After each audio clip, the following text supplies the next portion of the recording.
county. There are functions which are strictly for the national government. Something like security is a matter for the national government to deal with. If you deal with security of Marsabit Moyale, for instance, my brother will tell you that before we went on recess, realizing that the police had failed, we sanctioned a request by the president to even send military to some northern counties to deal with the issue. Now, for the leadership of the country, knowing dealing with the issue of security is their business, to take pretense and seek cover under a governor saying deal with security in your county or we disband it. It's a politicking. Not really. It's politicking, no, really. No, I mean, no. The president and the deputy president and remember, they have resisted. They have resisted. We've kept saying, and you've seen the Prime Minister, you've seen us speak it in Parliament. We've kept saying that really, there is no way you can have the governor as the political head of a county government with no say in the security arrangement and apparatus within the county. They don't want the governor to be in the security committee. But when security becomes an issue in a county, they say, oh, we are going to disband. It is not the governor. No, I think there is one thing that must be made clear. If there is a country where things are going terribly wrong, it is a legitimate role for the central government to advise, to seek solutions, and to intervene when and if necessary. So this is very clear under the Constitution. The President and the Deputy President are acting in their constitutional, that constitutional regime in which they were elected and have sworn to. But I think there is one thing that I find here that is rather disturbing, is that the opposition is looking for something to go wrong. The opposition is looking for something not to happen in order to be able to have a role in our country. But that is the role of the opposition, really. No, that is not necessarily, in an evolving democracy like ours, is not the right thing. But what I'm going to say is that we in Jubilee, we have the mandate of the people. We have been elected by the Kenyan people from 2013 to 2017. We're not going to be bothered or waste our time with these backings and noises from the opposition unless they become very constructive. We will continue to govern in a proper way. Our government is working on implementing the agenda, the manifesto in which it was elected. And it's going very well. It's only the first year. And we have another 4 years to fulfill our mandate. Really? And I can assure you that at the end of those 4 years, we would be shocked to see the state of the opposition if it continues on this false path. Really? That it has taken. Really? Why was it possible to have elections before 2017? You have alluded to that fact. That is a dream. I told you this government is dysfunctional. So how is it going to... And I'm telling you that if you want to... How is it going to collapse? This government can collapse for so many reasons so quickly. Yes. And I can give you examples.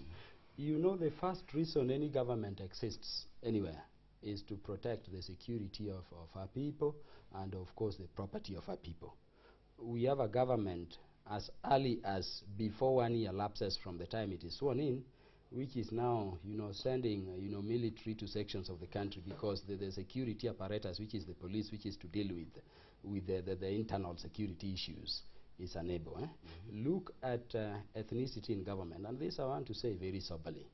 The reason as to why we could be having conflicts in African nations, and by the way, the germ of our success as African countries after independence, is ethnicity.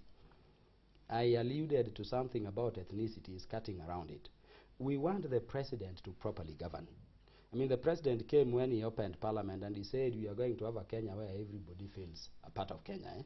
Look at the first task he performed in constituting the upper level of the government structures.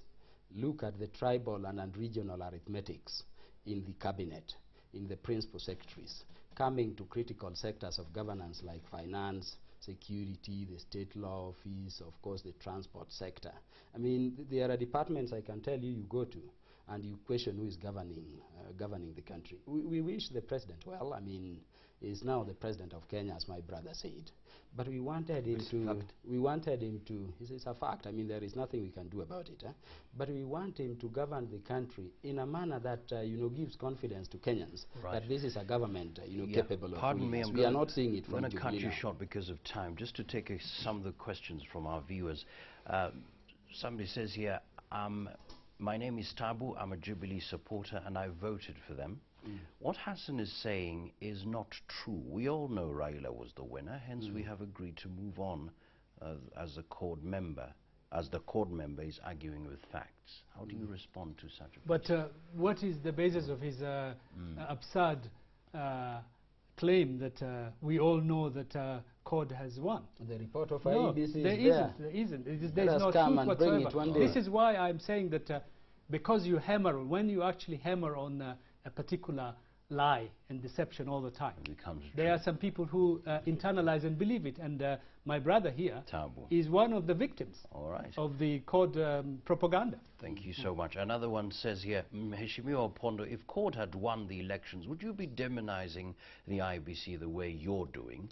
We are laughing at you because those are the kicks of a dying horse. Certainly I would. If CORD won by rigging, I would be the first person to say we were rigged in. I'm happy the party I've been in has won twice and we've been rigged. Of course, I needed to tell my brother that my area of expertise is law, democracy and governance. I believe in pure democratic processes. The fact of the matter, my brother, is that the Jubilee government rigged. We can do very little about it. We are preparing to take what belongs to us as soon as we have elections. You would have a long wait. All right. So perhaps as we wind up, just a brief comments. We've seen what is happening in other countries, and it starts with a simple, misunderstanding here and there, and the people who really hurt are the citizens of the country, the ordinary people. As the people in leadership, what is that word you have so that we move as one country and perhaps wait for 2017 as we look at the people on the ground, the Kenyan citizens? Perhaps just briefly, a word as we wind up. Could start with you, Honorable Hassan. Well, I think elections, there are always winners and losers, as you said, in elections. And there can only be one horse. When there are two-horse race, you can end up only with one.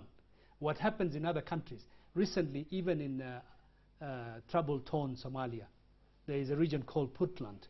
They had presidential elections, and the outgoing president lost by 1 vote, and he accepted the verdict, and it was a ballot. It was a spoiled ballot that the numbers were equal. It was 33, and 1 ballot paper was spoiled, and he accepted magnanimously and handed over the authority of this region to a new leader.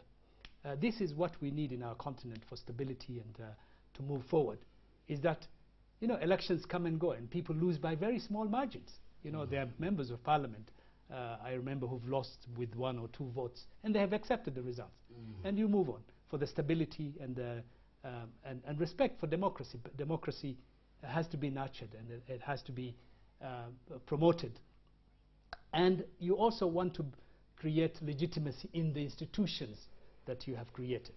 IEBC was created not by the Jubilee government, not by Uhuru or Ruto.